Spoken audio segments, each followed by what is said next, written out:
Udayagiri MLA Kakala Suresh American citizen. ఆయన green card holder. America నిబంధనల ప్రకారం ఆయన నడుచుకోకుంటే పౌరసత్వం కోల్పోతారు.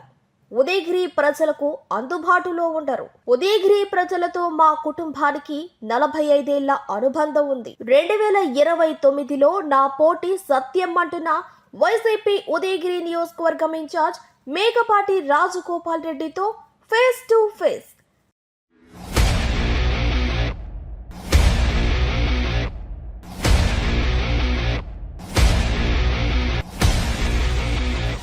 Welcome to channel 9. ఈరోజు మన ఫేస్ టు ఫేస్ కార్యక్రమం ఉదయగిరి వైసీపీ నియోజకవర్గం ఇన్ఛార్జ్ మేకపాటి రాజగోపాల్ రెడ్డి. మేకపాటి రాజగోపాల్ రెడ్డితో మనం ఇప్పుడు మాట్లాడబోతున్నాం. గత 9 నెలలుగా మేకపాటి రాజగోపాల్ రెడ్డి ఉదయగిరిలో అందుబాటులో లేరనేది ఒక నానుడు వినిపిస్తుంది. సార్, దాని మీద మీరు ఏమంటారు? ఎలక్షన్లు అయిపోయిన తర్వాత నాకు ఒక 2-3 months తర్వాత నాకు చికెన్ గునియా వచ్చింది. అది చాలా సీరియస్గానే వచ్చింది. దాంతో నేను ఒక 2-3 months కంప్లీట్ బెడ్ రెస్ట్ అయిపోయినా. బెడ్ రెస్ట్ అయిన తర్వాత ఒక్క ప్రోగ్రాంకి తప్ప పార్టీ ప్రెసిడెంట్, జిల్లా పార్టీ ప్రెసిడెంట్ ఏ ప్రోగ్రాంకి పిలిచినా వస్తున్నాను. తర్వాత కాన్స్టిట్యున్సీలో జరిగే పెళ్ళిళ్ళకి కానీ చిన్న చిన్న కర్మలకు కానీ ప్రతి దానికి అటెండ్ అవుతుండ. అది మీకు ఎవరో రాంగ్ రిపోర్ట్ ఇచ్చినారు. నేను రాజగోపాల్ రెడ్డి ప్రతి దానికి అటెండ్ అవుతున్నాడు. ఈ విధంగా ఎవరూ అటెండ్ కాలేదు ఇప్పటివరకు అని చెప్పి ప్రతి ఒక్కళ్ళు అనుకుంటున్నారు. సార్, ఇప్పుడు కూటమి పాలనలో ఎలా ఉందని మీరు భావిస్తున్నారు జనానికి? కూటమి పాలన అంటే అండి, నాకు తెలిసినంతవరకు గవర్నమెంట్లు మనకు స్వతంత్రం వచ్చి 77 సంవత్సరాలు అయింది. ఈ 77 సంవత్సరాలలో కూడా ఎవరు కూడా ఏ గవర్నమెంట్ వచ్చినా కూడా సాఫీగా నడిచిపోతూ వచ్చేది. ఈవెన్ చంద్రబాబు నాయుడు గారి గవర్నమెంట్ కూడా 2-3 సార్లు ఆయన ఇది 4th టైం సీఎం కావటం. అంతకుముందు కూడా సాఫీగానే ఉన్నది. మరి ఇప్పుడు ఎందుకనో కానీ ఈ కూటమి గవర్నమెంట్లో అనవసరమైన రప్చర్లు చేయటము, న్యూసెన్స్లు చేయటము, వైఎస్ఆర్ కాంగ్రెస్ పార్టీ వాళ్ళని ప్రతి ఒక్కళ్ళని, అంటే వాళ్ళకి చిన్న డౌట్ వచ్చినా సరే వీళ్ళు వైఎస్ఆర్ కాంగ్రెస్ పార్టీ అనే డౌట్ వచ్చినా కూడా వాడిని ఏదో ఒక విధంగా ఇబ్బంది పెట్టడం, ఈ విధంగా కూటమి ప్రభుత్వంలో ఇబ్బందులు పడ్డట్టు ఈ 77 సంవత్సరాలలో ఎప్పుడు కూడా ఎవరు ఇంత ఇబ్బందులు పడిన దాఖలాలు మాత్రం లేవు. ఇటీవల కాలంలో మీ ప్రత్యర్థి ఉదయగిరి ఎమ్మెల్యే అగ్రిగోల్డ్కు సంబంధించిన కొంత కలపని వైసీపీ వాళ్ళు అమ్మి మా మీద దోస్తున్నారని ఒక ప్రెస్ మీట్లో చెప్పాడు. దాని మీద మీ కామెంట్ ఏంటి? వైఎస్ఆర్ కాంగ్రెస్ గవర్నమెంట్లో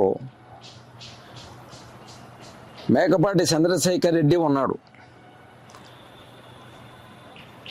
ఆయన దృష్టికి అటువంటిది ఏమాత్రం పోలేదు. తర్వాత నేను వచ్చిన తర్వాత 1 year నేను గడప గడప ప్రోగ్రాంలో తిరగటం జరిగింది. ఈ గడప గడపకు ప్రోగ్రాంలో తిరిగేటప్పుడు కూడా నాకు తెలిసి వైఎస్ఆర్ కాంగ్రెస్ గవర్నమెంటు చిన్న తప్పు చేసినట్టు కూడా నాకు ఏమాత్రం అనిపించలేదు. అంటే ఈరోజు వచ్చి ఇది 1 dayలో పెరిగేది కాదు. యూకలిప్టస్ అనేది అది కనీసం 10 years గ్రోత్ ఉండే ప్లాంటేషను. అటువంటిది సడన్గా ఈ గవర్నమెంట్ రావడంతో ఒక్క యూకలిప్టసే కాదు, చేయాల్సి ఉండే అనర్థాలని చేస్తున్నారు. దాని గురించి అంటే నేను అప్పటికి సిఐడి డిఎస్పి గారికి చెప్పా, ఏమండి ఈ విధంగా అగ్రిగోల్డ్ ల్యాండ్ ఉన్నాయి, మొత్తం యూకలిప్టస్ అంతా కొట్టేస్తున్నారు, దాని గురించి ఏదైనా యాక్షన్ తీసుకోండి అని చెప్పి డిఎస్పి గారికి చెప్పడం జరిగింది.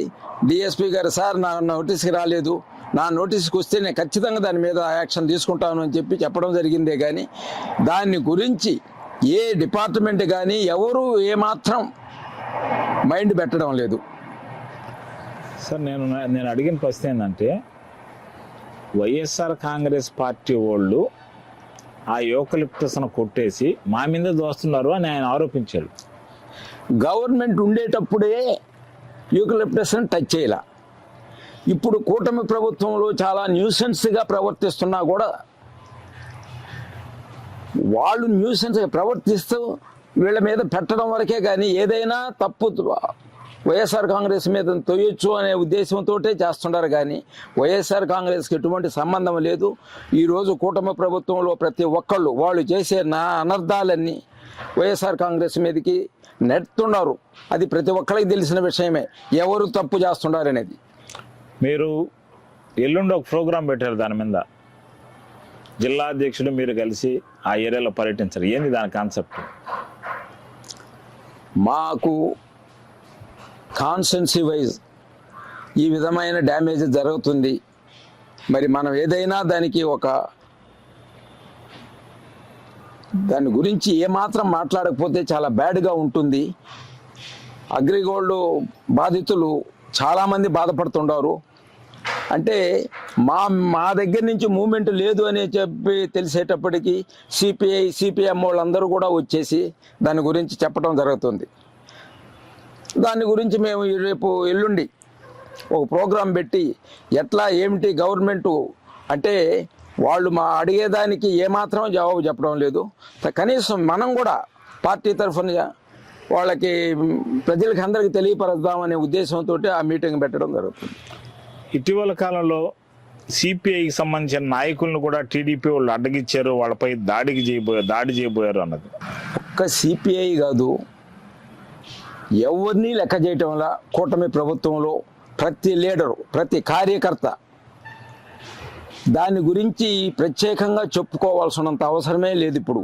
ఎందువల్లంటే మేము ఫస్ట్ గవర్నమెంట్ రావడంతో అచ్చెన్నాయుడు చెప్పాడు, ఎవరికి మీరు భయపడబడలేదు, ఎక్కడికైనా ఫ్రీగా పోవచ్చు, పచ్చ బిళ్ళ పెట్టుకొని పోతే మీకు టీ ఇచ్చి మీ పనులు చేసి పంపిస్తారు అనే పద్ధతిలో చెప్పడం జరిగింది. తర్వాత దానికి తోడు చంద్రబాబు నాయుడు గారు వైఎస్ఆర్ కాంగ్రెస్ పార్టీ వాళ్ళకి కానీ పనిచేస్తే పాముకు పాలు పోసి పెంచినట్టు అవుతుంది, ఎటువంటి పరిస్థితుల్లో వైఎస్ఆర్ కాంగ్రెస్ని వాళ్ళకి ఎవరికి పని చేయకూడదు అని చెప్పేసి క్లియర్ ఇన్స్ట్రక్షన్స్ ఇచ్చేశాడు. అది మెయిన్ ఆఫీసర్స్కి కూడా పెద్ద సపోర్ట్ అయిపోయింది. ఇప్పుడు ఎటువంటి డ్యామేజ్ చేసినా కూడా ఏ ఆఫీసర్ కూడా మాట్లాడేదానికి ఛాన్స్ లేకుండా అయిపోయింది. అంటే ప్రభుత్వ విధానాలు కేవలం వైసీపీ మీద కక్ష సాధిస్తున్నాయని మీ అభిప్రాయమా? 100%. వచ్చిన రోజు నుంచి వైఎస్ఆర్ కాంగ్రెస్ వాళ్ళని వినుకొండలో ఒక భయంకరమైన మర్డర్ చేశారు. ఒక సిఐ అక్కడే నిలబడి ఉన్నాడు. సిఐ నిలబడి ఉన్నా కూడా వాడిని నరకుతూ ఉంటే కనీసం చూస్తున్నాడే కానీ అరే ఇది ఏందిరా ఇంత దారుణం చేస్తున్నావు అని చెప్పి అడగాల్సి ఉన్న వ్యక్తి నాకేం తెలియదు అనే పద్ధతిలో ఉంటున్నాడు. దాన్ని బట్టి కూటమి ప్రభుత్వం ఏ విధంగా చేస్తున్నారు అనేది ప్రజలందరికీ తెలుస్తుంది. రాబోయే రోజుల్లో మీరు పార్టీ బలోపేతానికి ఎలాంటి కార్యక్రమాలు చేయబోతున్నారు ఉదయగిరి నియోజకవర్గంలో? ఉదయగిరి నుంచే కాదు, స్టేట్ మొత్తం మీద కూడా ఈరోజు ప్రతి ఒక్కరికి తెలిసిన విషయము, మమ్మల్ని నమ్మించి మమ్మల్ని మోసం చేసినాడు చంద్రబాబు నాయుడు గారు. ఇంత దారుణంగా ప్రవర్తిస్తారని మేము ఊహించలేదు అని ప్రతి ఒక్కరు నోట్లో వస్తుంది. పార్టీ దానికయ్యేదే బలోపేతం అవుతుంది. ఈరోజు ప్రతి ఎలక్షన్లు పెట్టినారంటే జగన్మోహన్ రెడ్డి గారు చెప్పినట్టు 175కి 175 సీట్లు ఖచ్చితంగా వస్తాయని నేను చెప్తున్నాను. గత ఎన్నికల్లో ఎందుకు ఓడిపోయారని మీరు భావిస్తున్నారు? గత ఎన్నికలలో ఓడిపోవటానికి కారణము మా లీడరు ఆయన ఏదైనా చెప్తే చేయాలా, చేయలేని పరిస్థితుల్లో ఏది చెప్పకూడదు అనే మైండ్ ఉన్న మనిషి ఆయన. ఆ పద్ధతిలోనే ఈ మేనిఫెస్టోలో ఆయన చెప్పినవి సూపర్ 6 సూపర్ 7లను చెప్పడం జరిగింది. అయితే ఈరోజు గవర్నమెంట్ వచ్చిన తర్వాత ఏమాత్రం ఇస్తున్నాడనేది ప్రతి ఒక్కరికి తెలుసు. జగన్మోహన్ రెడ్డికి చంద్రబాబు నాయుడికి ఉండే తేడా, చంద్రబాబు నాయుడు ఏది చెప్పినా చేయడు అనేది ప్రతి ఒక్కరికి తెలిసిన విషయం. 14 నుంచి 19 వరకు చంద్రబాబు నాయుడు గారు సీఎంగా ఉన్నారు, చెప్పిన ఏది చేయలే. అటువంటి వ్యక్తి మళ్ళా 24లో ఎలక్షన్లోకి వచ్చి భయంకరమైన మేనిఫెస్టో చెప్పాడు. ప్రజలందరూ కూడా ఆయన అమ్మఒడికి ఒక్కొక్క మనిషికి ఒక్కొక్కరికి ఒక్కొక్కటి ఇస్తేనే గవర్నమెంట్ చాలా తలకిందులైపోతుండదనే పద్ధతిలో జగన్మోహన్ రెడ్డి గారు చెప్పారు. చంద్రబాబు నాయుడు, ఆయన రామానాయుడు ఇరిగేషన్ మినిస్టరు, ఆయన ప్రతి ఇంటికి పోయి నీకు 15 అని ఈ పద్ధతిలో చెప్పి ప్రతి ఒక్కళ్ళని, ప్రజలు ఆశాజీవులు ఏది చెప్పితే అది నమ్మతారు. ఆ పద్ధతిలో నమ్మి వాళ్ళకు ఓట్లేసారే కానీ చంద్రబాబు నాయుడు చేసినాడు కాబట్టి ఆయనకు ఓట్లేద్దాము, ఆయన్ని గెలిపిద్దామనే ఉద్దేశంలో ఏమాత్రం జరగల. అంటే ఆయన చెప్పిన మేనిఫెస్టో ప్రకారం మళ్ళా చంద్రబాబు నాయుడు మారాడేమో, మనల్ని అందరినీ ఆకాశానికి ఎత్తుతాడేమో అనే పద్ధతిలో అనుకొని ఆ విధంగా వేసారే కానీ, లేకపోతే జగన్మోహన్ రెడ్డికి చంద్రబాబు నాయుడు గారికి ఏమాత్రం కంపారిజనే లేదు. అంటే జగన్మోహన్ రెడ్డి విషయానికి వస్తే ఎమ్మెల్యేలకి ఇన్ఛార్జీలు కూడా ఇంటర్వ్యూ లేడు, దానికని చాలా మంది నిరుత్సాహం చెందారు, దానికని సరిగా చేయలేదు గవర్నమెంట్లో గత ప్రభుత్వంలో అనేది ఒక విమర్శ ఉంది. నేను చెప్పడం కాదండి, మీకే జర్నలిస్టులకే మీకే తెలుసు చంద్రబాబు నాయుడు ఎలాంటి వాడు, జగన్మోహన్ రెడ్డి ఎలాంటి వాడు అనేది. ఆయన చెప్పిన ఆయన గవర్నమెంట్లో ఆయన ఏ విధంగా చేసినాడు, ఈయన గవర్నమెంట్లో ఈయన ఏ విధంగా చేసినాడు అనేది ప్రజలందరికీ తెలుసు. నవరత్నాలు అనే ప్రోగ్రాం 9 ఐటమ్స్ ఏ మాత్రం చెప్పిన రోజు నుంచి, ఆయన గవర్నమెంట్ ఫామ్ చేసిన రోజు నుంచి ఎండ్ వరకు ఇస్తానే ఉన్నాడు. అదే కాకుండా చెప్పనివి కూడా ఇచ్చినాడు. మనకు ఈరోజు సూపర్ 6 అని చెప్పినాడు, ఒక్క పథకం ఇచ్చిన దాఖలాలు ఏమాత్రం లేదు. పెన్షన్లు ఇచ్చాము, ఒక్క పెన్షన్లు. తర్వాత మిగతా ఆయన చెప్పిన ఇప్పుడు జగన్మోహన్ రెడ్డి గారు చెప్పినవి ఎన్ని చెప్పినాడు, ఎన్ని ఇచ్చినాడు అనేది ప్రతి ఒక్కరికి తెలుసు కదా. అవి చూసుకొనే ఈరోజు ప్రజలందరూ మూకమ్మడిగా ఎక్కడికక్కడ చంద్రబాబు నాయుడు మోసగాడు అనే పద్ధతిలో ప్రతి ఒక్కళ్ళు అనుకునే పరిస్థితికి వచ్చింది. సార్ నేను అడిగిన సూటిగా చెప్పండి, ఇప్పుడు జగన్మోహన్ రెడ్డి కాడికి ఇన్ఛార్జీలు ఎమ్మెల్యేలు ఇప్పుడు పోతున్నారు, అధికారంలో ఉన్నప్పుడు సరిగా ఇంటర్వ్యూలు కూడా ఇవ్వలేదు అని అన్నారు. అప్పుడు కూడా పోతున్నారండి, ఎవరు ఏమి ఆయన ఇంటర్వ్యూలు ఇవ్వకుండా ఏం పోలేదు. అది ఏదో ఊరికనే బ్యాడ్. అంటే దేనికైనా కుక్కను చంపాలంటే దానికి పిచ్చి అని చెప్పేసి చెప్పటము, దాన్ని నలుగురు పట్టుకొని కొట్టడం, ఆ సిస్టంలో ఇది టీడీపీ వాళ్ళు అది లేపినారు. కానీ యాక్చువల్గా మాత్రం అటువంటిది ఏమాత్రం జరగల. అంటే మీరు పోయినప్పుడు మీకు ఇంటర్వ్యూలు దొరికినాయా, మీరు విరివిగా మాట్లాడారా, ఫ్రీగా మాట్లాడారా? నేను ఫ్రీగా, నేను నన్ను అనౌన్స్ చేసిన తర్వాత ఆల్మోస్ట్ 10 మంత్స్లో నేను కనీసం 6-7 టైమ్స్ పోయాను.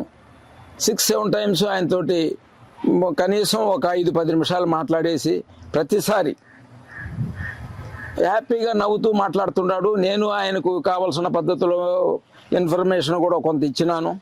ఆ విధంగానే ఉంది. కానీ ఇవన్నీ మీరు చెప్పేటివన్నీ, మీరు అడిగే మాటలు దాంట్లో ఏమాత్రం నిజం లేదు. రాబోయే రోజుల్లో మీరు కాన్స్టిట్యున్సీ కోసం ఏం చేయబోతున్నారు? మీ పార్టీని బలోపేతానికి మీకు ఆడేమన్నా యాక్షన్ ప్లాన్ ఉంది? నేను నా కంపెనీ తరఫున ఒక ట్రస్ట్ ఫామ్ చేయబోతున్నా. ట్రస్ట్ ఫామ్ చేసి ప్రజలకి మెయిన్ ఇంపార్టెంట్ అయిన పాయింట్స్ ఏమన్నా ఉంటే అవి ఖచ్చితంగా నేను ట్యాకిల్ చేస్తాము. నేను మెయిన్ అనుకున్నది ఏంటంటే ఆరోగ్యరీత్యా ఇబ్బందుల్లో ఉండే వాళ్ళకు అటువంటి సపోర్ట్ చేద్దామనే ఉద్దేశంతో నేను ఒక ట్రస్ట్ ఫార్మ్ చేయబోతున్నాను. ఖచ్చితంగా నేను ప్రజలకి అందరికీ ఉపయోగపడేటట్టే నేను ప్లాన్ చేసుకుంటాను. నిన్న జరిగిన యువత పోరు రాష్ట్ర వ్యాప్తంగా ఎలా జరిగిందని భావిస్తున్నారు? చాలా సూపర్గా జరిగింది. మన నెల్లూరులోనే బ్రహ్మాండంగా జరిగింది. మొత్తం మీద స్టేట్ మొత్తం మీద కూడా చాలా బాగా జరిగింది. అంటే ప్రజలు చాలా నిరుత్సాహంలో ఉన్నారు. ఆ నిరుత్సాహంతో ఇది ఈ విధంగా జరుగుతుందని బహుశా ఏ లీడర్ కూడా ఊహించుండరు. అవును అవును. కొన్ని కాలేజీల దగ్గర స్పెషల్ బ్రాంచ్ వాళ్ళని కూడా పెట్టారంట. ఈ కాలేజీ నుంచి ఎవరెవరు పోతున్నారు, ఈ కాలేజీ నుంచి ఎవరు పోతారు ఎంక్వైరీ చేయమని. ఎవరు ఎన్ని పోయినానండి, వాళ్ళకి న్యాయమే జరగనప్పుడు వాళ్ళని కట్టేసినా వాళ్ళు నిలబడరు. వాళ్ళ తరఫున మనం ఇది ధర్నా అనేది జరిగింది. అటువంటప్పుడు వాళ్ళు ప్రతి ఒక్కళ్ళు వచ్చి అటెండ్ అవుతారు, మనకు న్యాయం జరగబోతుంది అనే ఉద్దేశంతో వస్తారు. కానీ ఏదో వాళ్ళు ఎవరినో పెట్టినారు మనం పోకూడదు అనే పద్ధతిలో ఎవరు అనుకోలే, ఎవరి పాటికోళ్ళు వచ్చేసారు. సూపర్ సక్సెస్ అయిందంటారు. Super success. దీన్ని బట్టి ఎలాంటి ఇండికేషన్ రాబోతుంది గవర్నమెంట్ కింద? అదే ఇప్పుడే ఎలక్షన్లు కానీ పెట్టినా చాలు 175కు 175 రెడీగా ఉన్నాయి.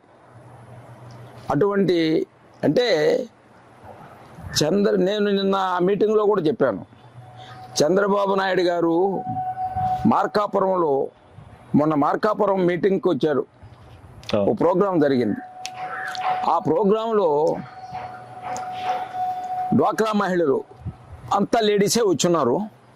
ఆయన కొన్ని మిమ్మల్ని అందరినీ కోటీశ్వరులను చేస్తాను అంటున్నాడు. అంటూ ఆయన నవ్వుకుంటున్నాడు.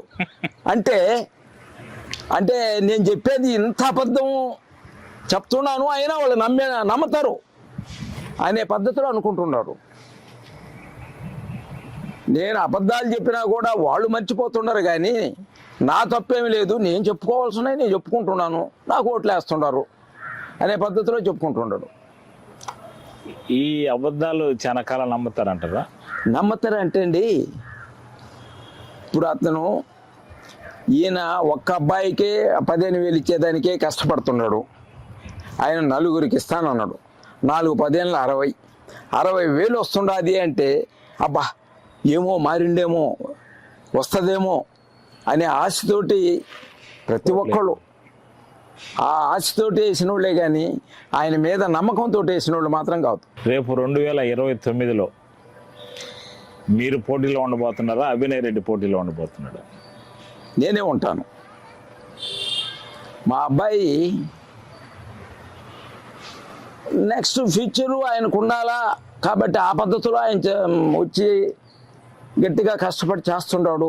ఖచ్చితంగా ఆయన నెక్స్ట్ నా తర్వాత ఆయనకే ఉంటుంది. గత ఎన్నికల్లో కూడా అభినయ్ రెడ్డి మీకన్నా ఎక్కువ కష్టపడ్డాడు. మీ తర్వాత మీ వారసుడుగా అభినయ్ రెడ్డిని రంగంలో దించుతారు. మీకు జయరాజు గారు ఇంకొక విషయం చెప్తాను.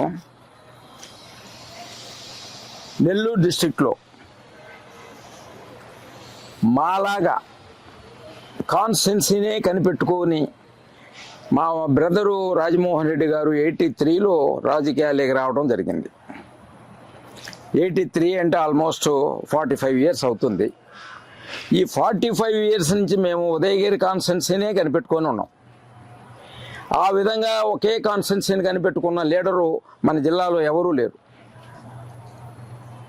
ఒక్క కాన్స్టెన్సీని కనిపెట్టుకొని ఉండేవాళ్ళం ఒక్క మేకపాటి ఫ్యామిలీ. దానివల్ల ఏమన్నా మీకు ఇబ్బంది జరుగుతుందా? మాకు ఇబ్బంది ఎట్లండి, మేము కాన్స్టెన్సీలోనే ఉంటున్నాము, ప్రతి ఒక్కరికి అందుబాటులో ఉంటున్నాము. ఏ టైంలో వచ్చినా కూడా ప్రతి ఒక్కళ్ళకి మేము అందుబాటులో ఉండి వాళ్ళ పనులు చేసి పెడుతున్నాము. కాబట్టి ప్రతి ఒక్కళ్ళు మమ్మల్ని ఇష్టపడతారు. అయితే నిన్న ఎలక్షన్లో చంద్రబాబు నాయుడు చెప్పిన మేనిఫెస్టో మా మెజారిటీ కూడా చాలా నేరో మెజారిటీలో మేము ఓడిపోయినాం. అంటే జిల్లాలో మాది తక్కువ మెజారిటీ. అయితే ఆయన చెప్పిన పథకాలు అబ్బా ఇటువంటి పథకాలని మనం ఈయనైతేనే మనకి ఇవ్వగలడు, జగన్మోహన్ రెడ్డి గారు ఇవ్వలేరేమో అనే పద్ధతిలోనే వేశారు. కాన్స్టెన్సీ వైజ్ మాకు ఉండే పేరు, మాకు ఆత్మకూరు కానీ ఉదయగిరి కానీ ప్రజలు ప్రతి ఒక్కళ్ళు మమ్మల్ని అభిమానిస్తారు. ఉదయగిరి ఎమ్మెల్యేగా ఉన్న కాకర్ల సురేష్ ఇక్కడ ఉండడు, ఉదయగిరి నుంచి అమెరికాకు పంపించేస్తానని మీరు అన్నారు. కానీ అతను ఇక్కడే ఉన్నాడా, అమెరికాలో ఉన్నాడు? అది మీకు కూడా తెలుసు. ఆయన ఫ్యామిలీ ఉండేది అమెరికాలో ఫ్యామిలీ ఉండే మనిషి ఇక్కడ ఎందుకుంటాడండి? ఆయన అదృష్టం కొంది, మా బ్యాడ్ కొంది, మేము ఓడిపోయినాం. కానీ ఆయనే కానీ ఓడిపోయి ఉంటే అయిపోయిన తెల్లవారే అమెరికాకి చెక్కేసి ఉండేవాడు. అయినా కూడా ఇప్పుడు అతనేమి పర్మనెంట్గా ఇక్కడ ఉండటం లే. మాలాగా మేము మాత్రం కాన్స్టెన్సీని కనిపెట్టుకునే ఉన్నాం. అతను నెలకు ఎంతో మరి ఏ సిస్టంలో పోతున్నాడో ఎప్పుడు అడిగినా కూడా ఇక్కడ లేడు, అమెరికా పోయినారనే పద్ధతిలో చెప్తున్నారు. Kakarla Suresh green card holder ఎవరైనా సరే ఇండియాలో ఉండాలా అనుకుంటే అక్కడ సిటిజన్షిప్ పోతుంది. కాబట్టి ఆయన ఖచ్చితంగా ఇక్కడ కంటే ఎక్కువ రోజులు అమెరికాలోనే ఉండాలి. లేదు నేను ఎమ్మెల్యేనని ఎడగాని ఉన్నాడంటే ఆ గ్రీన్ కార్డు ఆ సిటిజన్షిప్ పోతుంది. కాబట్టి ఇక్కడ అమెరికాను ఆ సిస్టమ్ తెలిసిన వాళ్ళు ప్రతి ఒక్కరికి తెలుసు, కాకర్ల సురేష్ గారు ఇక్కడ ఉండరు, ఆయన మొత్తం అమెరికాలోనే ఉండాలా అనేది ప్రతి ఒక్కరికి తెలిసిన విషయమే. ఇప్పుడు మనం అదేమి సపరేట్గా చెప్పబడలేదు, ఖచ్చితంగా ఆయన అమెరికా వాసి.